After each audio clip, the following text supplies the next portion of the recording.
اسرائیل کی بدنام زمانہ۔ سیکرٹ ایجنسی موساد کے شفاق و خونخوار چیف کی زندگی میں اس دن کو بڑی اہمیت حاصل تھی جس دن وہ اپنے اس دیرینہ دشمن کو ٹھکانے لگانے میں کامیاب ہو گیا تھا، لیکن وہ اس بات سے قطعاً بے خبر تھا کہ وہ ایک بے حد خطرناک شخص کو یہودی قوم کی دائمی بربادی کے منصوبے پر عمل پیرا ہونے کے لیے آمادہ کر رہا ہے۔ اس پراسرار شخص کا دعویٰ تھا کہ اس کے منصوبے کی تکمیل کے بعد یہودی قوم کو دنیا بھر میں کہیں سر چھپانے کی بھی جگہ نہیں ملے گی اور وہ اپنا مکروہ چہرہ کسی کو دکھانے کے قابل نہیں رہیں گے۔ لیکن وہ خطرناک منصوبہ تھا کیا؟ یہی وہ سوال ہے جو اس سیریز کے آخر تک دلچسپی اور سنسنی کو برقرار رکھے گا۔ اگر آپ سیریز کو مکمل سننا چاہتے ہیں تو چینل کو سبسکرائب کریں، ویڈیو کو لائک کریں، شیئر کریں اور کمنٹس میں اپنی رائے کا اظہار کرنا نہ بھولیں۔ کئی گھنٹوں کی مسلسل بارش کے بعد سورج نے بادلوں کی اوٹ سے جھانک کر بیروت شہر کے در و دیوار پر دھوپ کی سنہری کرنیں نچھاور کی تھیں۔ اسی لمحے کریم کلر کی ایک ویگن مغربی بیروت میں ریویو ویڈن کی طرف مڑی۔ اس کے پیچھے زرد رنگ کی ایک رینج روور تھی۔ بارش میں بھیگی ہوئی ایک خوبصورت عمارت کے قریب پہنچتے ہوئے دونوں گاڑیوں کی رفتار کم ہو گئی۔ وہ گلی زیادہ کشادہ نہیں تھی۔ اس شاندار عمارت کے سامنے سڑک کی دوسری طرف ایک پرانی طرز کی عمارت کی دوسری منزل میں کھڑی ہوئی ایک یورپین عورت بڑی گہری نظروں سے ان دونوں گاڑیوں کی طرف دیکھ رہی تھی۔ اس کے چہرے کے تاثرات اس کی اندرونی کیفیت کی عکاسی کر رہے تھے۔ اس نے آنکھ کے سامنے جھولتی ہوئی بالوں کی ایک لٹ کو پیچھے ہٹایا اور ایک بار پھر متوحش نظروں سے گلی میں آنے والی دونوں گاڑیوں کی طرف دیکھنے لگی۔ ویگن میں ڈرائیور کے ساتھ پسنجر سیٹ پر سیاہ بالوں والا ایک خوبرو نوجوان بیٹھا ہوا تھا۔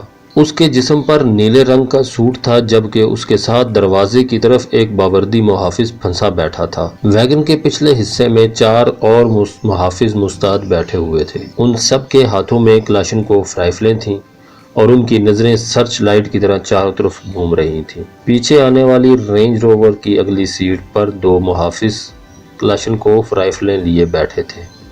ان کے جسموں پر محافظوں کی طرح یونیفارمز اور سروں پر سرخ چیک کے مخصوص رومال تھے جو الفتح سے ان کا تعلق ظاہر کر رہے تھے۔ عمارت کی دوسری منزل کی کھڑکی میں کھڑی ہوئی یورپین عورت ایک لمحہ کے لیے کپا کر رہ گئی۔ اس کے دائیں ہاتھ میں پکڑا ہوا ٹیلی فون کا ریسیور پسینے میں بھیگنے لگا۔ ویگن کی طرف دیکھتے ہوئے وہ ریسیور کان کے قریب لائی اور اس کا ہاتھ ہولے ہولے کپا رہا تھا۔ دفعتاً ریسیور پر اس کی انگلیوں کی گرفت مضبوط ہو گئی اور وہ سرگوشی کے لہجے میں ماؤتھ پیس میں بولی، یس۔ اسی گلی میں کچھ اور آگے ایک عمارت کے اپارٹمنٹ میں بیٹھے ہوئے ایک شخص نے فون کے ریسیور پر صرف ایک لفظ سنا تو اس کے منہ سے بے اختیار گہرا سانس نکل گیا۔ وہ ریسیور رکھ کر کھڑکی سے باہر جھانکنے لگا۔ ویگن اور اس کے پیچھے رینج روور اگرچہ صاف نظر آ رہی تھی لیکن ان میں بیٹھے ہوئے آدمیوں کے چہرے واضح نہیں تھے۔ اس کی نظریں ویگن پر جمی ہوئی تھیں اور اس کا ہاتھ ریموٹ کنٹرول ریڈیو ڈیوائس پر پہنچ چکا تھا۔ اس کی انگلی سرخ رنگ کے چھوٹے سے سوئچ پر تھی اور نگاہیں بدستور ویگن پر مرکوز تھیں جو سست رفتاری سے لمحہ بلمحہ آگے بڑھ رہی تھی۔ گلی کے موڑ پر نیلے رنگ کی ایک اور گاڑی کھڑی تھی۔ ویگن جوں ہی اس گاڑی کے قریب پہنچی، اپارٹمنٹ میں کھڑے ہوئے اس شخص نے ریموٹ کنٹرول کا بٹن دبا دیا۔ گلی میں کھڑی ہوئی گاڑی ایک زوردار دھماکے سے پھٹ گئی۔ اس کے قریب سے گزرتی ہوئی ویگن اس کی لپیٹ میں آ گئی اور آگ کے گولے کی طرح سڑک پر الٹ گئی۔ دوسرے ہی لمحے زوردار دھماکہ ہوا اور ویگن کے پرخچے اڑ گئے۔ شیشے اور میٹل کے ٹکڑوں کے ساتھ خون میں لتڑے ہوئے لاتعداد انسانی اعضاء بھی دور تک بکھر گئے۔ اس دوران پیچھے آنے والی رینج روور بھی دھماکے کی زد میں آ چکی تھی۔ پے در پے خوفناک دھماکوں سے فضا لرزنے لگی۔ تقریباً 100 گز دور کھڑا ہوا ایک بوڑھا خانچے والا پھٹی پھٹی سی نظروں سے یہ سب کچھ دیکھتا رہا، پھر ہذیانی انداز میں چیختا ہوا ایک طرف کو بھاگ نکلا۔ دور کہیں سے پولیس اور ایمبولینس کی کاروں کی آواز فضا میں ابھری جو لمحہ بلمحہ قریب آتی ہوئی محسوس ہو رہی تھی۔ اس دوران جلتی ہوئی گاڑیوں اور اس کے آس پاس بکھرے ہوئے انسانی اعضاء کے